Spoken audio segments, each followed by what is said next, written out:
Hey, what up, y'all? It's Dr. Q Jordan here.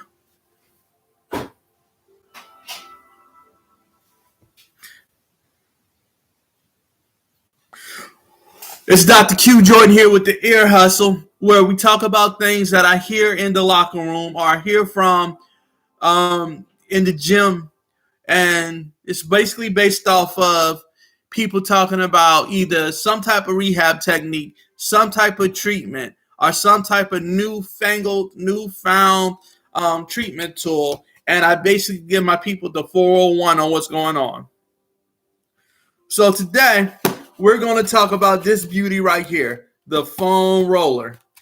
This right here, I love this foam roller right here. This foam roller has helped me out in so many jams. But what's it really doing? Is it really helping, or is it just putting a Band-Aid on it? So this conversation got started because I was talking to a PT buddy of mine, and they were mentioning how the ITB band was hurting and how they were going to foam roll it. Didn't think nothing about it till I heard two gym bros in the gym the next day talking, and the guy was saying, "Hey, dude, my back is really killing me. I think I need to get it checked out." The other guy was like, "Nah, dog. What you need to do is take one of them foam rollers and roll on it for a little bit." Dude, is that really going to help? Yes, son. It helped me out. And then I watched old boy leave, and he's about hunched over. So there's a lot of false narrative out there. And so what we're going to do is take a little bit of a deep dive into it and see what the foam roller is really doing. All right. So the foam roller is part of what's called a self-myofascial release. Myo meaning muscle, fascia meaning the fascia, the sheath that covers the muscle.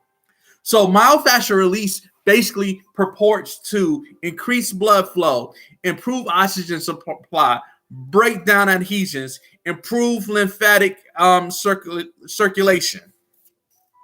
All right. So going to take a little dive into that a little bit later, but myofascial release works on the principle of thixotrophy. That's that's THISO trophy. No, just joking, but yeah, it's thixotrophy. And thixotrophy basically is you're making a viscous material more malleable, more gel, more fluid-like. So for instance, you have a piece of clay and it's kind of not really moving, and so you kind of play with it and so make it a little bit more malleable, make it a little bit more pliable. Or you have like a piece of like the gel ice packs that you have in the freezer. Once you first get them out, it's hard, it doesn't really move, but once you warm it up and start stretching it, playing with it, the fluid, the gel inside starts to move a little bit. So that's basically the principle of thixotrophy. Turning a viscous substance into a more pliable substance. So in the body, there's thought that the muscles sometimes get caught up in the sheaths. And once it gets caught up in the sheaths, that fascia, it causes pain and it restricts movement, it restricts blood flow. So if for all us in the 757, pretend this is the Hampton Roads Bridge Tunnel. 12 o'clock in the morning, you're going through the tunnel, nobody's in the tunnel, you just speed through, in and out, less than 5 minutes. Shoot, can do it in 30 seconds if you're really speeding. So yeah, just go in and out, no problems, one after another. But now let's put a little kink into this. So we have somebody driving that's never been in the bridge tunnel before, never seen the HRBT. And so they're inside the tunnel and they realize, oh my God, I am underwater. So what do? They slam on brakes. So that causes the person behind them to slam on brakes, and the person behind them, and so forth and so on, starts a chain reaction, and now you got the tunnel backed up. So basically, the tunnel is backed up between 7:30 to 9:30 every morning, and then anytime after 2, it's backed up. And so think about thixotrophy and myofascial adhesions as the tunnel getting backed up. because that one car slammed on brakes. So the foam roller, like the hands-on myofascial release, or the instrument-assisted soft tissue mobilization, where you take a bevel piece of titanium and you just rub it on across that sore area, is supposed to break down those adhesions. And some people say you can feel the adhesions, some say you can't. I know in certain people, I do feel spots that don't feel right, and when you press them, they strain. So there's that. So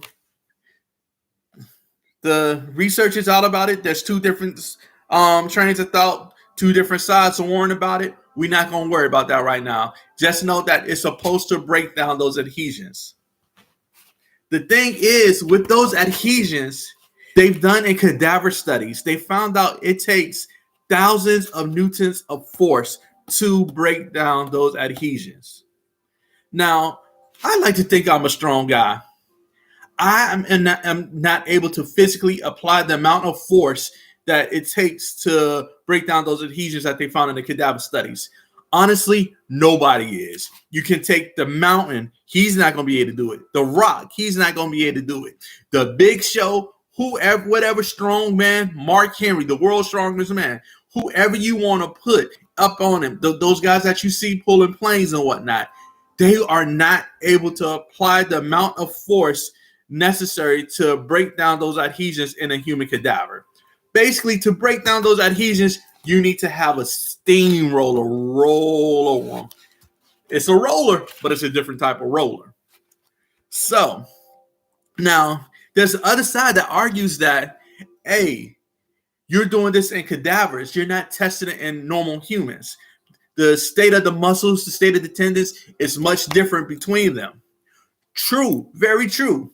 But the issue is, nobody in their right mind is going to sign up for that study, because that means, all right, so we're going to take the IT band, for instance. The IT band runs from the hip down to the knee. It's basically a tunnel from the gluteus maximus and the tensor fasciae lata. Muscles that rotate the hip, muscles that can help with hip abduction and flexion. So this tunnel is full of nerve endings. And you take any type of pressure, like we learned in my manual therapy residency, to rotate a wrist and apply pressure and just strip that surface. So, and just that pressure alone, if it's too much in one direction or another, or your wrist is not the right way, it causes so much pain that you want to jump up and punch the person that's doing it to you. And that's just when a person is doing it to you without anything. These studies will take a person trying to do it with some type of instrument and applying more for, basically putting the weight on it. And that was one thing we were always taught. You don't put too much weight on it because it's not comfortable. Because that area is just a bunch of nerves just right for the harvest. If you want to test it out, just put your fist right there on that side right now and just grind those knuckles up into it. It's not going to feel good. So nobody's going to sign up for a live study to determine how much pressure it actually takes to break down adhesions on a live individual. I mean, unless you're just a pure masochist, it's not going to happen. All right, sorry, got off into a tangent. But once again, so if the foam roller does not break down adhesions, what's it really doing? Well, it's basically creating a neurological response to the situation. You're on the foam roller, you're laying on it, you're rubbing down on that area, or you got your back against the wall, rubbing on that foam roller. What's happening is it sends a signal to the brain via those nerves that's telling the brain to calm your butt down. So basically, that area that's getting foam rolled is basically receiving a signal that says, just relax, relate, release. And so you get that feeling of So initially you get that hurt, and then you get that feel good feeling, which is all fine and dandy. Like I said, I like to foam roll. It helps out, especially if I had a bad day at the gym and I'm extra sore. take the foam roller, roll on a little bit, and I get that relaxation feeling. I get that massage type sensation, which is all fine. The thing is, when you got gym bros like the guys that I was listening to telling each other that this bad boy right here is going to cure all the problems, it's going to solve all their ills. It just doesn't happen. This decreases pain, which is great, because decreasing pain, allowing for a little bit more mobility, allows you to actually do the work that's going to fix the problem, whether it be improving coordination, strengthening up muscles that are in disuse, improving mobility, overall strength and conditioning, better nutrition, whatever it is that's jacked up on your side of things that's causing those areas to become restricted and tight and painful. A little bit of this can help decrease the pain to allow you to do the things you need to do to get it done. So yeah, in short, it's a great adjunct. It's a useful adjunct that helps things along, helps with the treatment process. But it doesn't necessarily do what it's supposed to do. Going on a little bit back into that. So with the body, there's multiple substances that have thixotrophic properties. For instance, there's semen. We're not going to talk about that too loud because you just saw my daughter in the room. There's cytoplasm, and I hated biology in high school, so we are not going to go into that. There's also ground substance. Now, ground substance is found in elastin and collagen, and it lubricates those materials to allow them to move. So it basically kind of lets everything flow nice and smooth. But it can become at times it can become restricted, and it's not allowed to flow as normally. So once again, the thought about myofascial release is where we're breaking down those adhesions, those restrictions, that blockage in the tunnel to allow for better movement. But once again, we're not sure if that's actually what's going on. What we do know is that we are stimulating the neurology in that area to relax. And that relaxation causes a decrease in pain, which allows us to get in the work we need to get in. So, foam roller, once again, does it help with pain? Does it help improve blood flow? Yeah, because it allows the muscles to relax and move around a little bit, which is going to cause increased blood flow. And of course, it sets the state for neurological reactions to decrease pain. But does it break down adhesions? Right now, until a better test can be done, the jury says no. Not to say that it doesn't really happen, but right now, without the technology, we had to say it's not likely. So for all you gym bros out there, all my wrestlers and grapplers, there's nothing wrong with foam rolling. Foam rolling feels good, but just understand if there's an underlying problem, you need to get the work done. All right, y'all. This has been the latest episode of the Ear Hustle. Next episode, we're going to talk about such things as getting your daughters to go to bed on time, getting your wife to put a little bit more seasoning on the ribs. Now, for real, though, we're going to talk about rotator cuff injuries and the different things we hear about how to treat them. All right, y'all. Y'all have a blessed one. Cease.